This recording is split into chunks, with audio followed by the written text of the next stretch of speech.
Assalamualaikum warahmatullahi wabarakatuh. Halo semuanya, perkenalkan nama saya Widrika Septiani dari kelas 10 MPLB akan mempresentasikan mengenai dampak sosial informatika aspek ekonomi dan hukum. Apa itu dampak sosial informatika? Dampak sosial informatika merujuk pada perubahan sosial yang terjadi sebagai akibat dari penggunaan teknologi informasi dan komunikasi dalam masyarakat.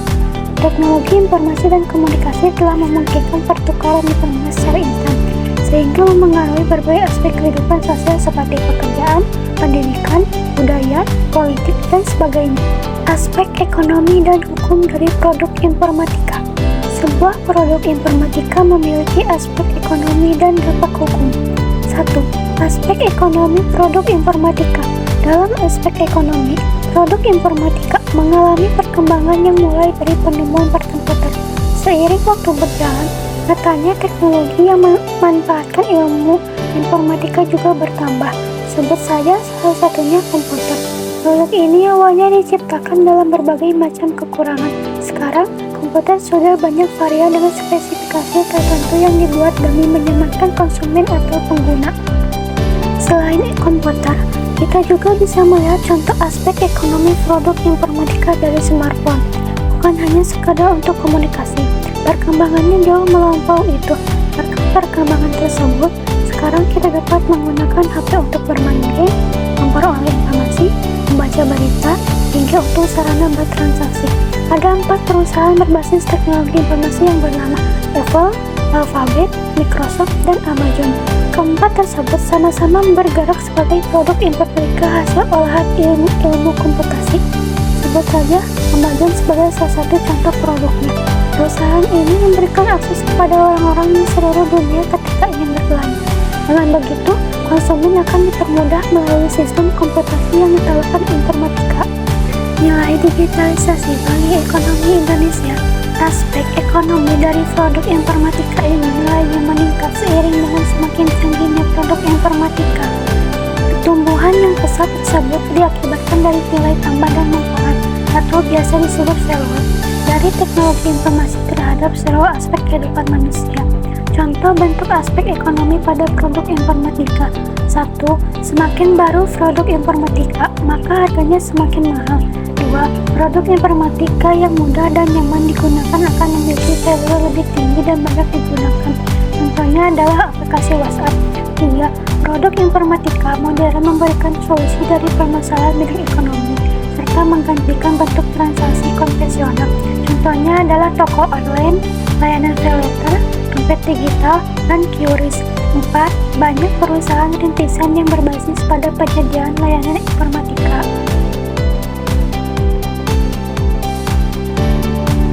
2. Aspek hukum pada produk informatika. Pada aspek sebelumnya, kebanyakan produk informatika dijelaskan lewat barang atau perusahaan yang memang menggunakan sistem komputasi.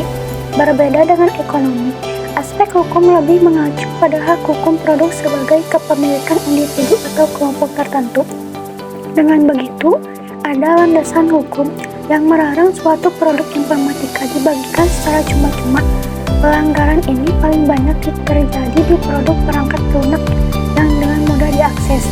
Namun, hak kepemilikan tetap harus dilihat sebagai aspek hukum produk informatika.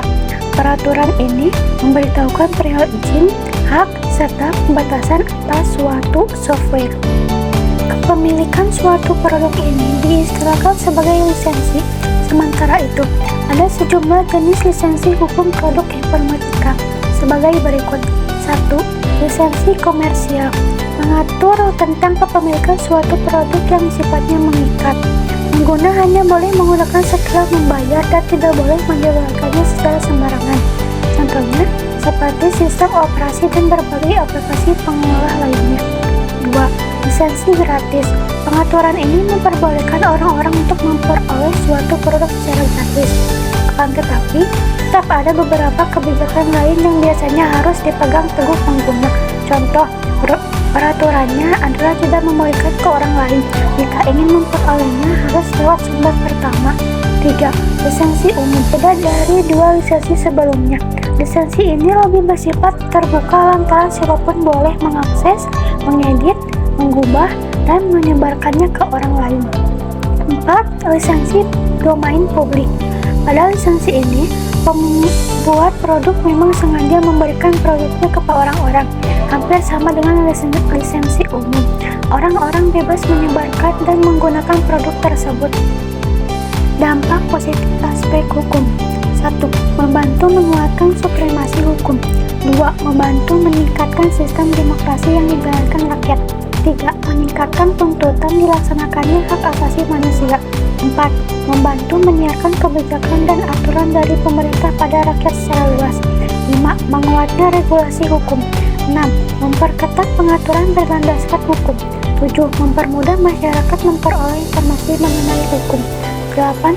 Membantu terkuaknya kasus yang merugikan, misalnya kasus kejahatan yang menjadi viral dan mendapat dukungan masyarakat. 9. Media bagi rakyat untuk menyampaikan suara terhadap kinerja lembaga hukum. 10. Membantu merekam dan menyimpan suatu perkara untuk dijadikan alat bukti hukum. Dampak negatif aspek hukum. 1. Banyak muncul kabar bohong atau hoak yang merugikan. 2. Munculnya berita yang bertujuan adu domba antar golongan. 3. Munculnya tindakan anarkis yang dilakukan masyarakat. 4. Mengikis sikap toleransi antar umat beragama yang memicu kekerasan. 5. Meningkatkan tindakan kejahatan dunia maya seperti peretasan dan pencurian data. 6. Muncul kasus perundungan siber atau bullying. 7. Banyak terjadi pelanggaran hak cipta. 8. Banyak terjadi pelanggaran hak asasi manusia di media online. 9. Munculnya kasus predator anak, yaitu orang dewasa yang suka mengincar anak-anak untuk diculik karena merakong tua mengunggah foto anak mereka di sosial media. 10. Maraknya kasus penipuan berbasis online yang memicu perancangan undang-undang perlindungan di dunia maya. Kesimpulan dari materi ini adalah bahwa dampak sosial informatika meliputi perubahan sosial yang terjadi akibat penggunaan teknologi informasi dan komunikasi dalam masyarakat, adalah dampak ekonomi dan hukum dari produk informatika. Secara ekonomi, produk informatika memengaruhi nilai tambah dan manfaat teknologi informasi terhadap kehidupan manusia. Sedangkan dari segi hukum, produk informatika memiliki implikasi terhadap kepemilikan, regulasi, dan penggunaannya dalam masyarakat. Dampaknya bisa positif seperti memperkuat supremasi hukum dan meningkatkan partisipasi demokrasi. Namun, juga bisa negatif seperti munculnya hoaks, kejahatan dunia maya, dan pelanggaran hak asasi manusia. Sekian yang dapat saya sampaikan. Mohon maaf bila ada kekurangan dan kesalahan. Terima kasih. Wassalamualaikum warahmatullahi wabarakatuh.